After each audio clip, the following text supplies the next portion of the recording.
And so I think the typical response is, whoa, it's a big deal. Let's throw some money at it. Yeah. And, that's often, it's a quick, easy, feel good answer. Or let's hire somebody to come in and we're going to give them the title of ecom. And then we check the box. We're doing ecom. Yeah. And that was an experience I've had, in my career, was the first person in getting the e-commerce label, and the company felt pretty good about where we've got an e-commerce strategy. Yeah.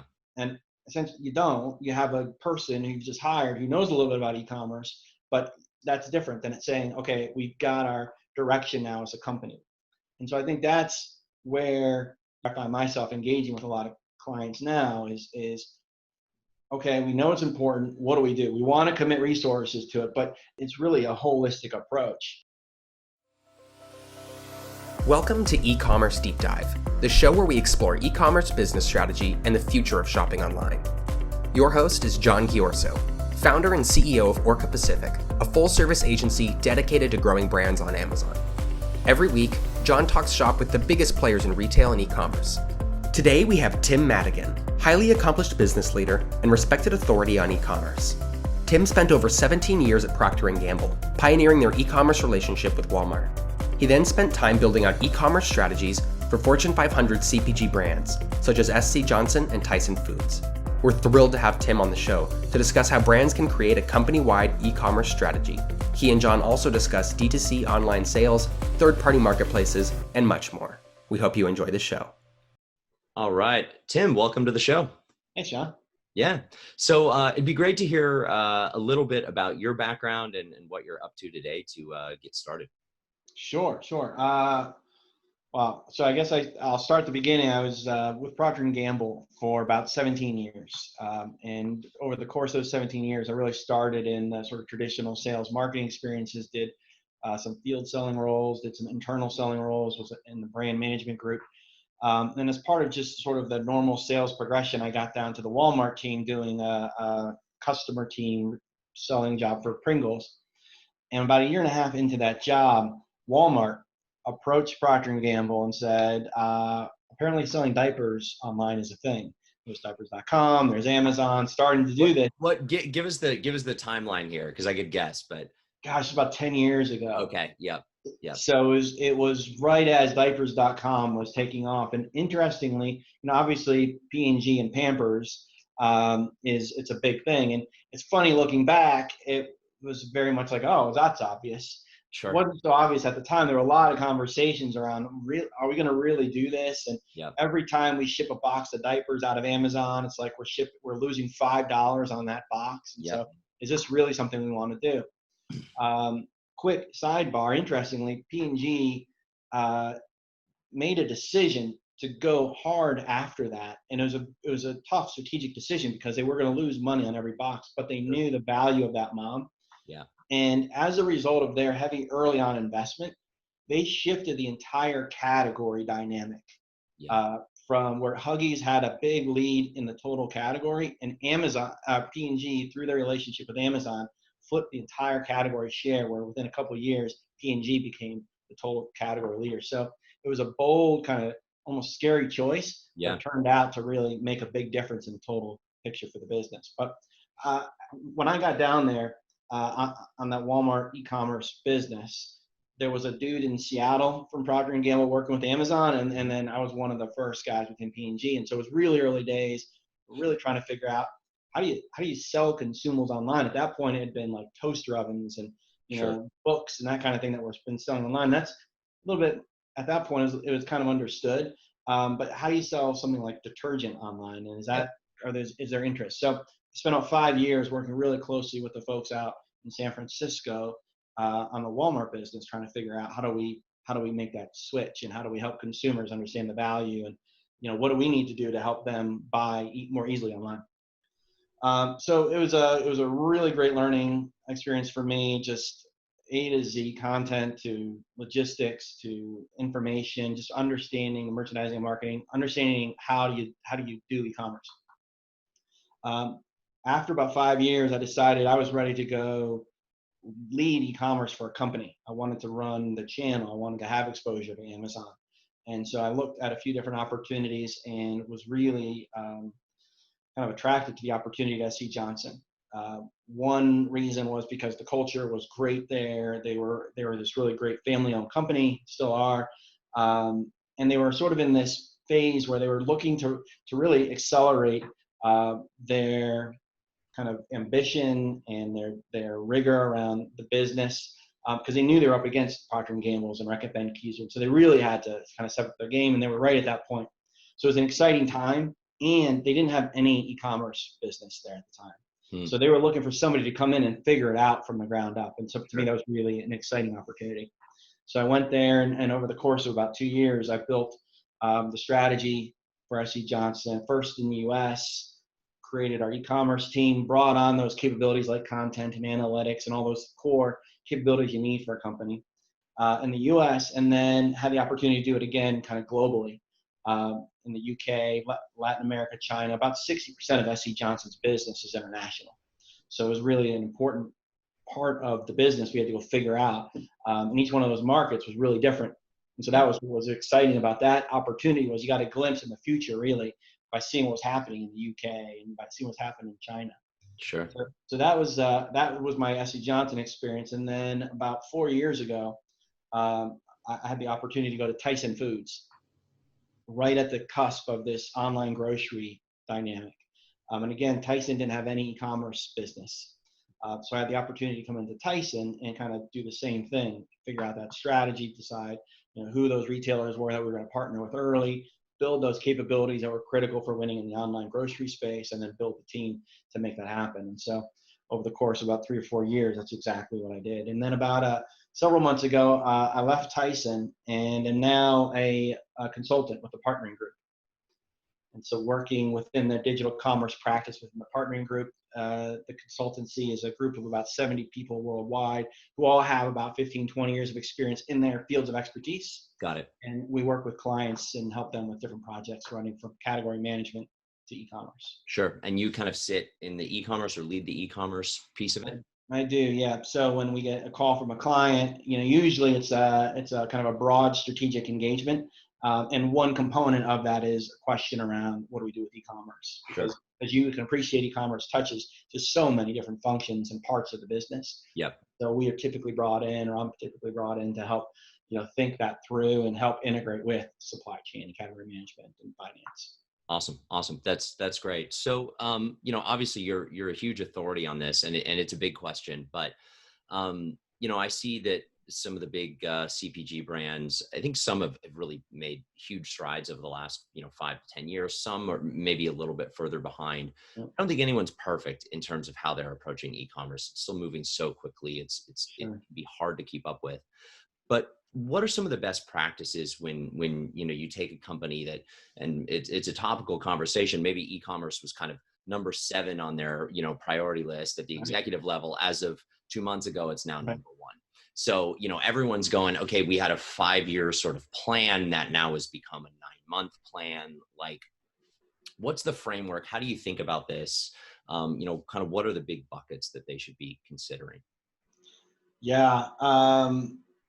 It's a big question. Yeah. So you're absolutely right in that, and we're getting approached now quite a bit by companies who, like, the light's gone on, saying this is critical for us, and there's a lot of sort of I don't know if I want to call it hyperbole, but there's a lot of assumptions going around saying, look, we thought this was on this trajectory to be 6-7% over the next couple years. We're at that now. We're at 7, 8, 10% of our business, and we're not going all the way back to where it was. Sure. And so this is now a critical component of our business, and we've got to treat this as seriously and commit our resources and expertise to it in the way that we would a Walmart business or Target business, because it's frankly of that magnitude now for a lot of the companies. And I think what happened too is e-commerce didn't just happen. Even as I mentioned, my P&G experience, right? There were lots of categories that had already moved online prior to diapers happening. Yep. Just so happened that diapers was in the next tranche. And so then other consumable categories. Well, food, as an example, is only 3 or 4 years old. Yeah. With online grocery, Instacart, Walmart, Amazon Fresh, like those were the players that started to really make that happen.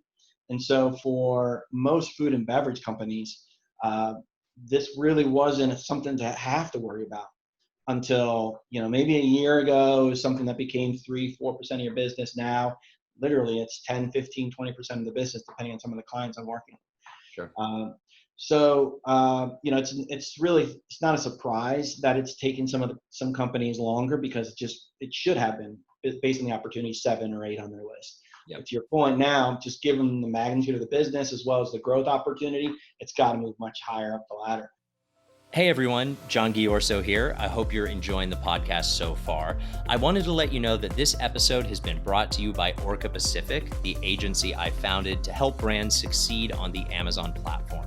If you need any services that relate to success on the platform, whether it be content, advertising, SEO, help on the back end when it comes to operational support, etc., feel free to reach out to our team. The best way to get in touch with us is on LinkedIn. And with that, we'll get back to the show. And so I think the typical response is, whoa, it's a big deal. Let's throw some money at it. Yeah. And, that's often, it's a quick, easy, feel-good answer. Or let's hire somebody to come in and we're going to give them the title of e-com, and then we check the box. We're doing e-com.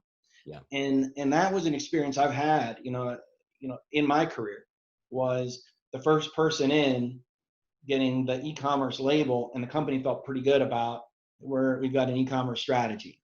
Yeah.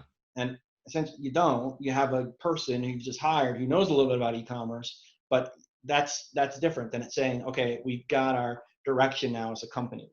And so I think that's where, we find ourselves, or I find myself engaging with a lot of clients now is okay, we know it's important. What do? We want to commit resources to it, but it's really a holistic approach.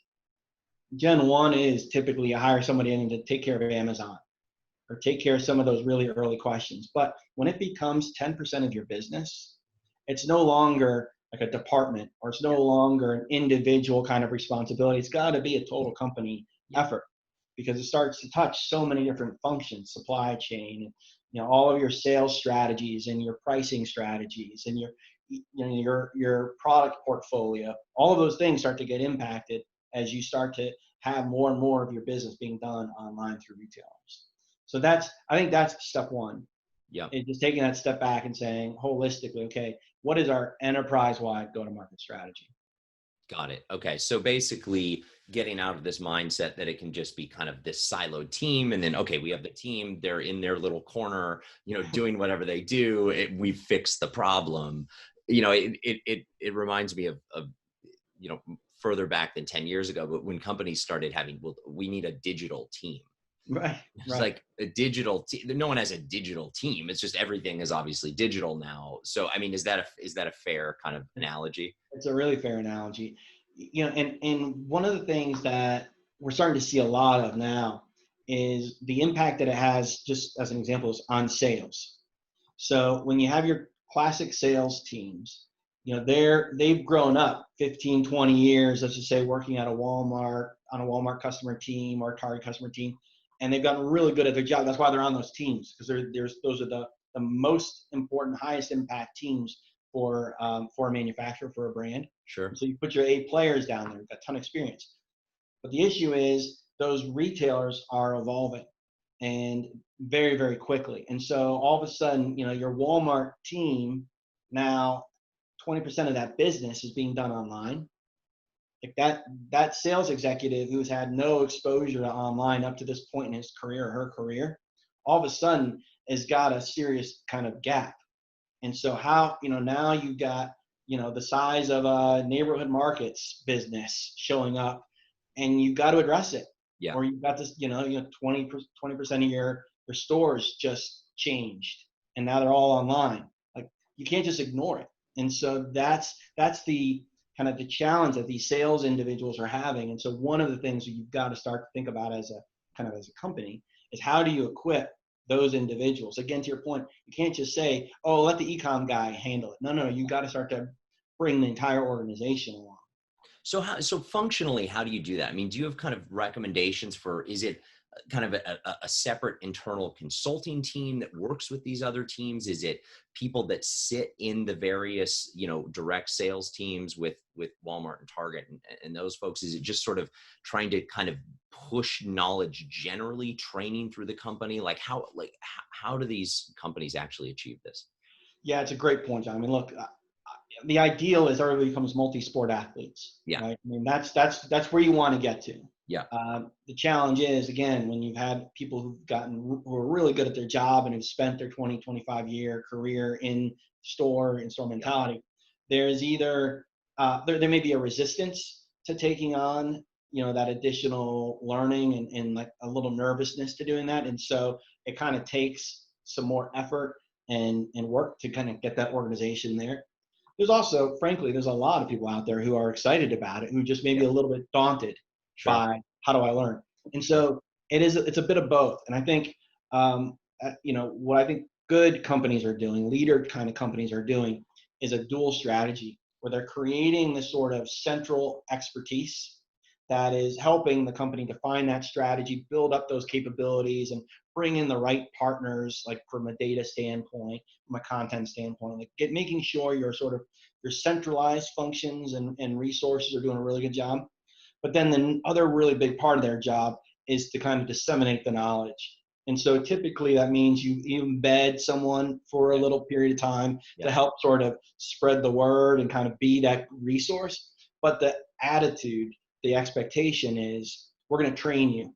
Yeah. This isn't again, that team over there's job. You got to change that mentality to, no, this is going to be your job. So you have to own, they have to own it. They have to own it. Have resources, other people, experts kind of in the room to lean on. If they don't own that, then it still is going to sit kind of in that box in the corner. Yeah, exactly. If you think about a customer team, kind of traditional customer team, they've got functional experts, category managers, a supply chain and finance. So I think it can be in that vein, but you don't kind of say, oh, that's supply chain's job, that's going to be over there, I'm not even think about supply chain. You've got to have that kind of integrated approach. Okay, awesome. How do you think of direct to consumer for these big food and beverage brands? I mean, and I don't actually know if this exists, but is Heinz.com, are people going to buy ketchup on Heinz.com? Right. I see, it's maybe that exists, maybe it doesn't, I'd have to check. But there's this, I think this view on direct to consumer that it's important, and there's a lot of reasons it's important. You own the customer, it's better margin, you can do more with custom kind of experiences, et cetera. But there's a reason that retailers and marketplaces exist, because it's an easy place to go find all your stuff in one place. Curious, what's your perspective on? I mean, you hit on the debate. The challenge is, from a brand standpoint, it feels good. Yeah. This idea of direct to consumer, right? Because I own that relationship then, and I get this data. So that feels really good. Margin's questionable depending on which category you're in. Sometimes the thing's too heavy, or when you start to talk frozen or refrigerated, it's really expensive to ship. So margin's a debate, but to your point, there's lots of benefits. I think also another big one is this idea of being a learning lab where you can test different products, early initiatives, you can try different marketing tactics. You can create different sort of site experiences, and you take all of those insights and bring them to your retail partners and help make them smarter about their category. So I do think there's value there. I don't know, to your point, that it's right for every product. I don't believe it's right for every product. However, because at the end of the day, the consumer, to your point, doesn't want to buy the Jimmy Dean sausage roll at jimmydean.com. He wants to be able to go to that one-stop shop and get it all in the basket. However, if I offered a variety of really interesting flavors of Jimmy Dean, just kind of going down that path, and kind of creating some unique opportunities for the consumer, whether that's new flavors, a personalization approach like M&M's has done. Really cool idea, right? For wedding favors, that kind of thing. You can put the picture of the bride and groom. Like those kinds of things start to make sense to me. Why I'd want to go and engage. So it's a unique proposition versus what's in the store. Yeah, got it. So there has to be some kind of incrementality there in terms of the experience. To really make it. And then I guess if you do that, you're kind of engaging with your really core fans, your top 1% of your customer base that really loves the brand and is willing to go that extra mile to have that kind of experience. So Yeah, absolutely. It's got, in my opinion, it's got to be a bit of a premium or sort of more personalized experience that's offered through that online experience in order to get that consumer to go engage there versus sort of a classic store kind of experience. makes sense. What about marketplaces? Like how do you think these big brands should be approaching marketplaces? You know, Amazon 1P business, probably marketplace isn't really an option for them.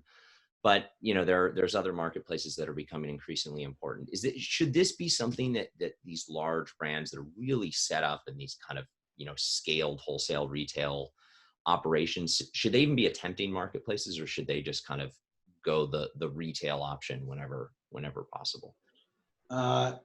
It's a good question. I think the reason it's a good question is because it really does vary by company sort of situation. What pushes it kind of one way or the other in your mind? Yeah, look, I think if you have a really strong 1P experience, then I'm not sure there's a really strong reason for 3P. I've heard them. I get it. Like there's the pricing, there's in stock. Sure. I understand conceptually that there are reasons, but I don't know that the juice is worth the squeeze as much there.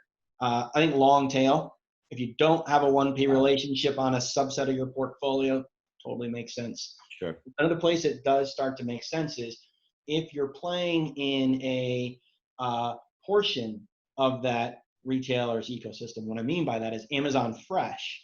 Sure. If you're on Amazon Fresh, you're not necessarily on .com, and so people can come on and list your products on .com. Yeah. And so they then have that listing and the content and that whole experience. And so as a brand, that's something I do care about. Sure. It may be worth, just given the amount of eyeballs and traffic that .com platform gets, it may be worth me having a marketplace experience just for the brand protection. Yeah. And the search, exactly. Like there's reasons there versus really thinking about it as a real sales driver. You may get some, but I think there's other reasons you would want to play on the marketplace, that the Walmart or Amazon marketplaces, other than just trying to be a sales channel. Yeah, so basically better than nothing. Yeah. I mean, and it's great. I mean, it's perfect, you know, apt example. I mean, we see this all the time that, you know, there's just some products that can't really be sold via standard Prime right now. You can do Fresh Prime Now, but you know, still having a footprint there is important, because otherwise someone's going to do it for you, right? You don't do it yourself. Your product's still going to be there and probably not looking or represented the way that you want it to be. Exactly. And you know, the margin expectations of some of those folks is, you know, pretty high. Sure. And if you're the only listing, you might be able to get away with it. Yeah. And that starts to hurt your brand equity too. If that's the pricing I see for that product online, and it's on, you know, that can hurt my perception. Yeah. Makes sense. You know, we talked a little bit before the show about kind of this idea of moving from just purely looking at impressions when you're thinking about digital advertising, digital marketing. Any thoughts there? Yeah. You know, spent a lot of time talking to some of my colleagues about this, and started to call it attention channel management. You know, we talk a lot about omni-channel, and we tend to think of that very much in a logistics way. It goes through the store, or it goes through a DC, or, you know, there's an attention channel as well. And that's where is my consumer engaging with my category. And so if I start to think about it from the consumer perspective, it makes me rethink my marketing strategy a little bit. You know, if I'm just firing ads out there and I don't necessarily get engagement on it, I'm not sure you're really creating that kind of strong brand engagement at that point of inspiration. Yeah. And so, you know, when I was working at a food company, one of the places consumers tend to engage with my categories prior to purchasing was at recipe sites. Sure. And so that's an amazing opportunity for me to provide a lot of value, you know, really cool ideas, you know, some entertainment potentially with some celebrity chefs or some influencers, but to create some inspiration, education about my products, my categories. And then from there, connecting that to a commerce experience, a recipe to cart kind of a functionality. Yeah. That's a really big opportunity, I think, for companies. Yeah. To find where the consumers are looking at your categories when they're not on the e-commerce site, when they're not on your brand.com, because very few ever are. But how do you find those consumers online engaging elsewhere, and then be part of those conversations? And as you have that conversation and you get the inspiration, then drive them right to a purchasable experience. Sure. Yeah, that makes a lot of sense. And I mean, these are really, what you're explaining is something that only can exist in digital. Like this Right. doesn't really work functionally in a traditional environment, which is, I see like our industry kind of moving in this direction, and you're seeing some of it now where a lot of it over the last 10 years was just kind of figuring out how to catch up with Amazon, frankly, and just like really maximize kind of the existing almost plug and play opportunity. That's a huge oversimplification, but I see now more and more creativity starting to go into like, okay, we have all these kind of properties that are all interlinked together in some way. Like, what can we actually do with this that is incremental beyond just, a customer searches something on their phone and adds it to cart? Exactly. I think it's a great kind of framework. Have you considered voice at all? Alexa. Yeah. Well, absolutely. It's funny, as you were setting that up, I thought you were going to go somewhere else, which was this idea of when we grow up with stores, we have all of these great ideas, because typically, companies will go in with multiple categories, and this nirvana idea of how do we get all of our categories together in the store and create this amazing solution set, and all the efficiencies and wonderful ideas we can bring to the consumer. But inevitably, they're in different categories. One's in the back wall over there in the freezer section. This one's over here in the shelf stable, and you can never get them together.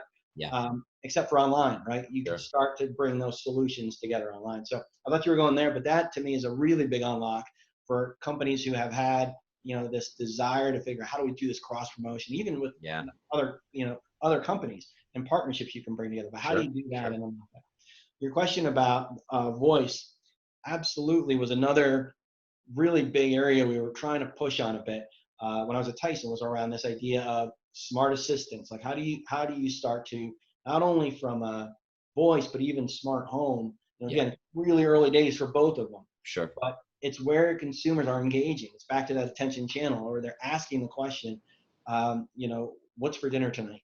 Yeah. And so as you start to think about, well, what does that conversation look like, and how do you create really good content that inspires and educates? And and one of the things we talked about a lot was what happens when they say, Alexa, buy me chicken. Yeah, like when you Which one, right? One. Yeah. And so I think there's multiple things to consider as you're thinking about the future of voice, of smart home, of recipe experiences.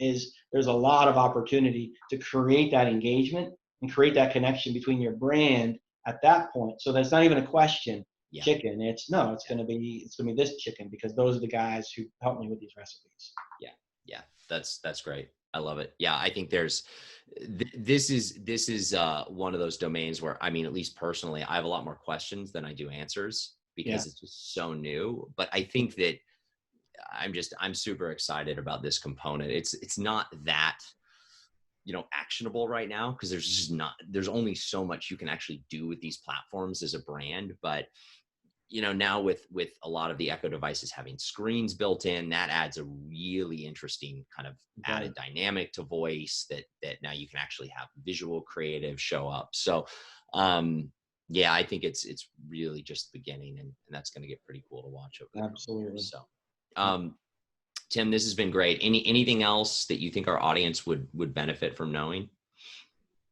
No, I mean, I think my only kind of parting thought is around this, the COVID effect. And, there is a lot of hype, but I've seen the data, and, both from a client standpoint as well as from the retailer standpoint, and it's real. And I think if I were a manufacturer brand today, understanding that sort of land grab is happening online right now, and that share shift, that shopper shift is happening right now. And, online, when you make that list, that becomes super sticky. Yeah. Once that product's on that list, once your brand is on that list, it's really hard to take that off and put another brand on. And so that's literally happening right now. Yeah. And so if I were a brand manufacturer, I'd be really focused on making sure my fundamentals were in place now, that I had a really strong strategy in place as soon as possible, because the battle's on today. Yeah. I think that's a great point. I mean, I almost don't think it can be overemphasized. It's, what we're seeing over the last couple months, and I think the rest of this year is really going to set up brands for the next decade. Absolutely. I mean, honestly, I really believe that, same thing that we're witnessing on our side. So, awesome. Tim, if people want to get a hold of you, kind of learn more about what you do, what's the best way to do that? Happy to reach me on LinkedIn, or, I'm also with the partnering group now, so they can reach me through the partnering group. Awesome. We'll throw those in the show notes. Thanks so much for being on. All right. Thank you. Thanks again for listening to another episode of eCommerce Deep Dive. Be sure to subscribe to your favorite podcast platform or on YouTube. And if you get a chance, go in and leave us a rating. It would help a lot. Thanks again, and talk to you soon.